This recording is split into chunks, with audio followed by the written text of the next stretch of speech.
What's up, everybody? Welcome to Series E Final Circle presented by Esports Arena. I'm your host, Tom Tsquared Taylor. Don't worry, we had much worse names like Tom Time, but thank God we settled on Final Circle. Every week after Series E, come up here, catch up on what's been happening, and we have current events in terms of Apex news. And at the end of the show, we're going to have an interview with a team. This week, we have Team Rockstar, as you can see on your screen. But the question is what is Series E? That is a great question. We're going to have a video that pulls up on your screen, but it's an open invitational area where you're going to have top organizations being signed on to Series E, but you have an opportunity as an amateur or semi-professional player to come in here and be partnered with one of our top sponsors, such as Pringles, Intel, Razer, Applejacks. You're going to compete every week, Tuesdays and Wednesdays. And on Tuesdays, there's 11 open teams, first come, first serve, that come in here and try to show what they're made of, because there is a relegation at the end of the 3 months.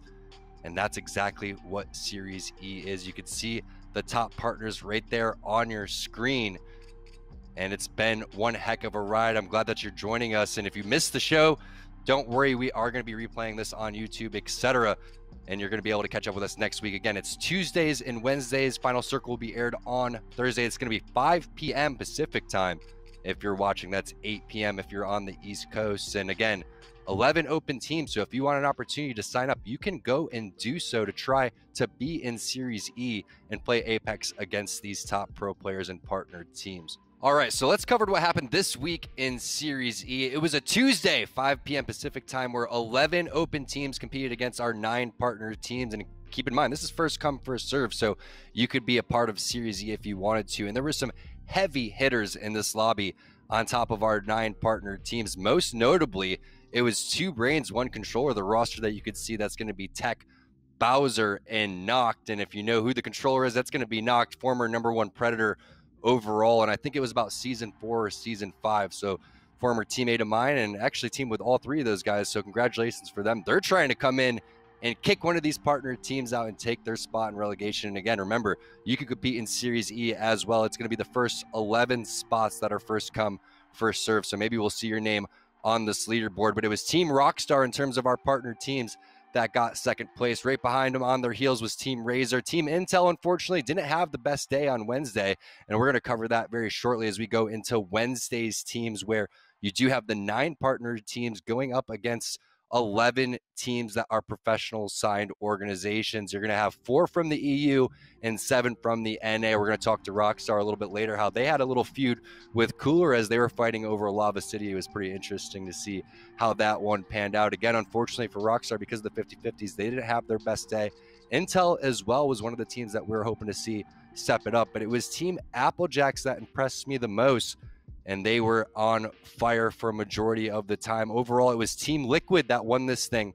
It was Alberly subbing in for Casper, and then TSM, unfortunately, right behind them. You saw Hal on Twitter, I'm sure on social media, being furious with the placing, especially losing to his former teammate there that's been playing Valorant. So it's been great to see Alberly come back. Is he going to be on Team Liquid permanently? It's remained to be seen, but we know how skilled Casper is, and we hope that they stay together. We have Coach Hodsick over there pulling the strings like a mastermind, going up against G Dolphin on the TSM side.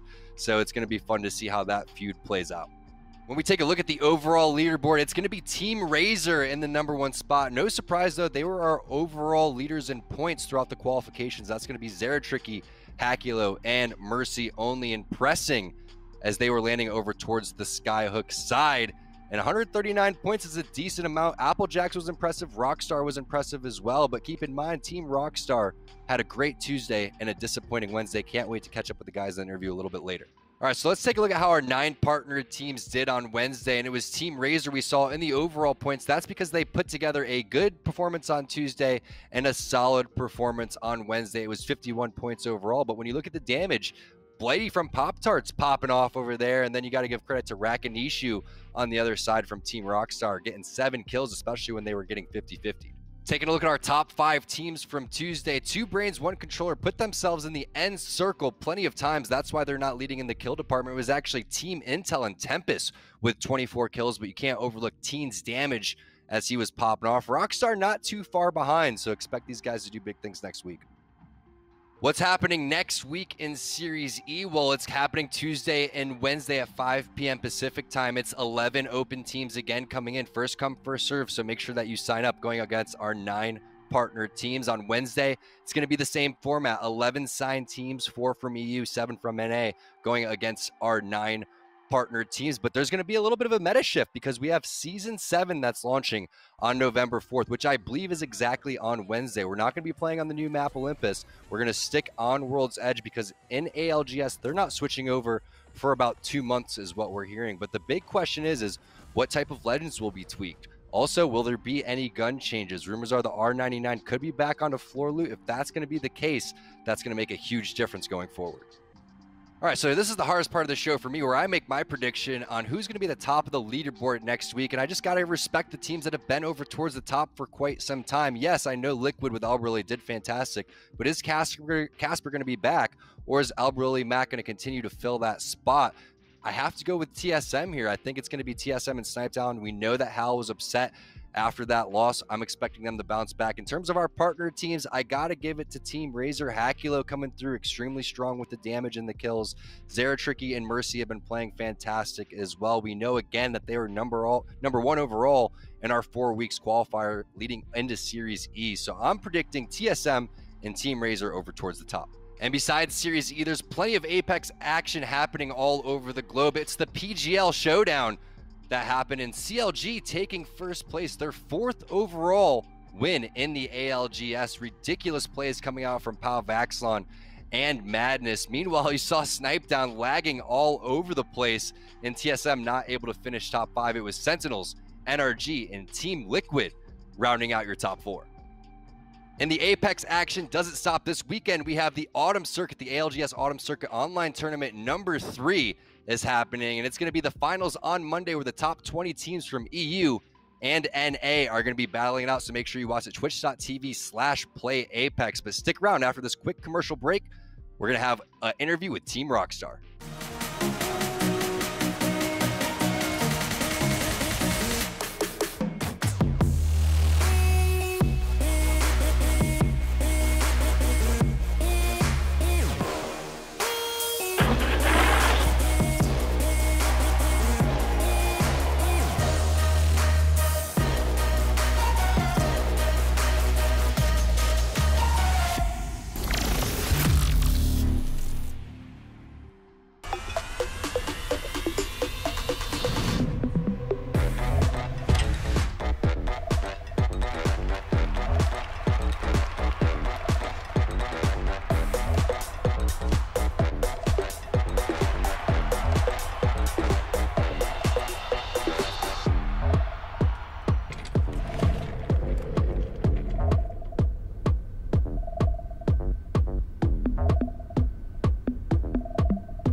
Pringles flavors. Make new ones. How much do you think Pringles paid these people? Hardly anything. Hey, you guys want to stack different Pringles flavors to create new flavor combos? Here, I'll go first. Pizza, barbecue, and jalapeno. The spicy barbecue pizza stack.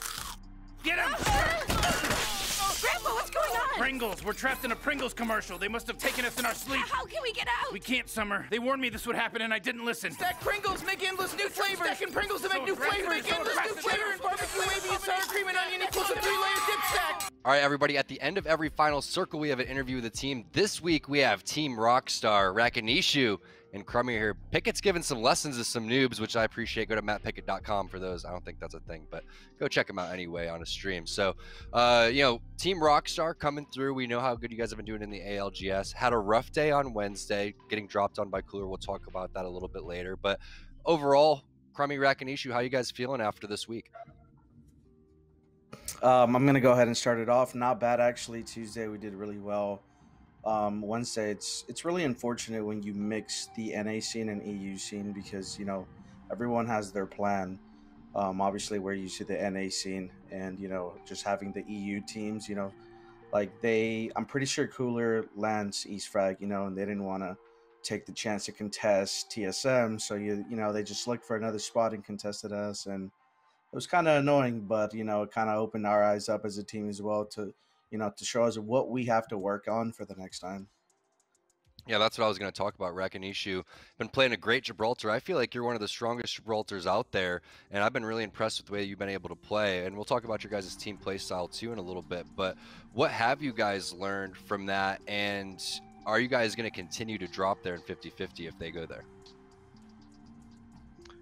It's a good question. I don't think we've actually talked about like long term if what our plans are. I know that we want to obviously get better at those 50-50s, whether, you know, we played around with actually dropping on them or landing on the other side because Lava City's pretty like old school map, one side versus the other side with those building sets. So in my personal opinion, I want to keep dropping there. I want to get better at that 50-50. It's not the end of the world if we do lose 60% of those fights. At least we'll be learning. We'll get better. We know we have the skill to take them on. It's not a lack of that. You know, we have to have that confidence. So I want to keep dropping there. Yeah, that's one of the things that I want to dive deep in because Lava City has some of the best loot. And if you get the pull over towards that Dome side, Lava City side, even over towards Geyser or Sorting Factory, there's a lot of pulls down towards that south side. On Tuesday, I believe it was, we had a ton of north sides over towards Skyhook, etc. But let's talk about the strategy when you go and drop down because we're going to be playing some highlights that are going to be happening from Wednesday. I found from dropping over towards Lava City that the best thing to do is take the high ground buildings more on the tunnel side. Is that what you guys agree with? I feel like once you have that side, you're in the more dominant position, it has the better loot, and the other teams have a lower ground to work up from, and they have to cross that middle ground if they get damage on you, which is completely open. So you guys are constantly just fighting for that little spot, right? That high ground area. Is that what you guys developed, or are you going to go and just go on that train side? Yeah, it sounds like they really want those high buildings. Those are the better buildings, I'd say, overall, comparatively. But it's definitely something that we probably have to talk about more if we do want to take the side approach, each having our own 3 buildings, or if we want to just land on them and really run the Royale of RNG. But it is a strategy to get those taller buildings. They're very strong. Crummy, are you guys worried that if this continues that you guys possibly could get third-partied, right? You go over and everyone's like, all right, well, there's a big fight going on over Lava City. Next thing you know, people are going to be Dome. And Nasky and those guys are the type of team, especially after getting the better of you this last week, they're not going to let up and they're going to continue to drop there over and over. I think it's one of the more exciting storylines that we have in terms of people just dropping right off the plane. Yeah, no, yesterday was actually entertaining. You know, as far as like third party, I think the only team that like came close was the Geyser team. But as you know, there was no team Dome, so you know we're not leaving our spot. You know, like we know they don't even run that comp, so you know we know they were trolling in a certain way, but you know, like you know everybody saw it. So like we killed them what 3-4 times, and then they killed. It was pretty much an equal fight, other than when it came down to RNG just dropping right off the rip. Yeah, and one of the things that you guys didn't really see, I'm not sure if you did, but there was always a gatekeep no matter which way you went on that left-hand side. Now that we start to fall into where people are going to be dropping more, I was recommending you guys go more over towards the bridge side, take the rope, maybe go over towards Sorting Factory and see if you guys can make that sort of rotation. That area is open if you guys are interested in that. So you guys definitely are going to continue to drop Lava City. That's going to be exciting to go through and see how the progressions go, and it's going to be great practice for you guys. Rakinishu, I want to talk about your Gibraltar play, and do you have any type of tips for people that are trying to get into Gibraltar? Because I feel like you've been playing them at a pretty high level. Well, that's I appreciate the kind words. Honestly, like Gibraltar's in my opinion, he's the hardest character in the game to play, especially at a competitive level with all those good players. He has a lot to deal with, and he's an easy target. He hits a lot. But the biggest thing I would recommend is probably just like knowing where your teammates are at all times is the most important. Knowing when they're going to have to retreat to you, when you're going to have to push up to them, because you do ultimately play all around that bubble. So if you can put that down in the most central area where all your teammates can get to it at the same time, that's going to be the most effective. I don't always use it. I use it in a pretty aggressive way with the bubble. I like to push with it and close distance with it. But you should be probably looking at your teammates first with that bubble, making it work for them more than it works for you, I guess. And that's what's interesting, because you can open up fights as well, but everybody on your team can open up a fight. And that's what's so funny is watching Pickett go in, and he's not here, so I want to get your guys' opinion on this. But you watch him, and sometimes he's first into the fight, which is pretty funny. But Crummy, you were opening up a lot of fights yesterday. You had a series of events over towards a building. I think it was more on the refinery side, where you were moving around perfectly right there. What's it like playing with these guys? Is Rakinishu coming in with the perfect Gibraltar support, and then you're almost trying to beat Pickett to the fight? Yeah, no, sometimes it's hard trying to control my teammates. Like from the start, like Rack has 100% like improved in his play style, his game style, all types, all around. At first he was a little timid when it came down to being the Gibby, and he built that confidence, and he's definitely a top Gibby. But as far as like Pickett, sometimes it's hard to keep track of him because he plays low sense on controller. So, whatever he aims at, he might most likely is going to get the kill or the knock. So he has a habit of tunneling sometimes, but, as long as I'm paying attention to the map and seeing where my teammates are, it's really not hard to control my team when we're all on point. Yeah, that's what I noticed. There's a couple of times yesterday where Pickett will go and, try to push in there. But the big thing is if everybody falls in line, and if you go and get that knock and start off with a 2 versus 3, there's a 90% chance that you're going to win that fight if you play it right, maybe 100% of the time. So I think that's where a lot of teams struggle, is they don't get that confidence to kind of make the decision on when someone's out of position, and then you go and punish that guy. And that's where Gibraltar and Rakinishu, this is going to come into hand, because if you go and place a good bubble, or if you see that one of your teammates are out of position, you could go and land that perfect support and play around that, maybe get an armor swap, things of that nature. So it's been interesting to see you guys develop that play style. Let's talk about the difference in competition on Tuesday and on Wednesday. Did you guys feel like once you guys got out of the 50-50 when you won a majority of those, Rakinishu, did you guys feel like there was a big difference in competition from Tuesday to Wednesday? It's hard to say. We honestly didn't live that too much longer after those 50-50s. We kind of got weirdly, I don't want to say unlucky, but if you look for the past long time in all these tournaments, we haven't had circle pulls too close to Lava City. So that wasn't even our rotation going up towards Dome. So it was weird when we got up that hill that there was people gatekeeping us. So that was kind of a little bit of a wrench in the gear, I guess. I mean, I don't think, like, obviously there's a level in an overall increase in competition when you get in those lobbies, but I don't think it's anything that we haven't seen before and that we can't handle. It's just kind of like a bunch of awkward situations piling on each other on Wednesday that, we had to get through. All right, Crummy, what are we going to expect from you guys next week? Next week's going to be interesting because right in the middle of it, I'm pretty sure that's when the new season's going to drop. So not going to play competitive on that new map for about 2 months is what we're hearing. So it's going to be pretty heavily focused on what we currently have on World's Edge. What are we going to see from Team Rockstar next week? Probably more 50-50s. Hopefully the zones aren't like Rack was saying. Like a lot of the zones would go like, north side map, like Skyhook and stuff. And, yesterday we got like maybe 4 or 5 zones towards our side of the map. So it was really hard. Like if you 50-50, us as an Edge team, we take our time looting because we want to have the best loot, to try to kill anybody we catch rotating. And the biggest problem yesterday is that we were fighting for at least maybe 4 or 5 minutes sometimes. And, teams already started rotating, and, it's just hard to, as an Edge team, especially with a Watson, it's really hard to, move up towards, trying to get to the next zone when there's already 2-3 teams just keeping us. But we're probably gonna we're not leaving our spot. That's our spot. You know, they're an EU team, and you know that's what we practice. That's what we play in the LGS. So we're not leaving. If anything, they're just making us better for the ANA teams that try to contest us. I like that attitude, and I was making a joke that Rockstars and Coolers need to be right next to each other, so it makes sense. So there it is, guys. Team Rockstar. Next week, you can join us for Series E. It's going to be every Tuesday, Wednesday, 5 p.m. Pacific time. Final Circle you'll be seeing on Thursdays as well, and watch the rest of our teams there as well. Team Rockstar, thanks for joining us. Pickett, sorry you're not here with us, but we'll catch you next time, and best of luck again, guys. Thanks, T. Thank you.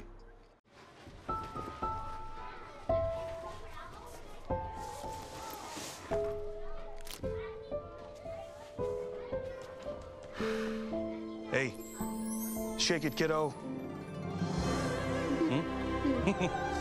Love Dad. Oh.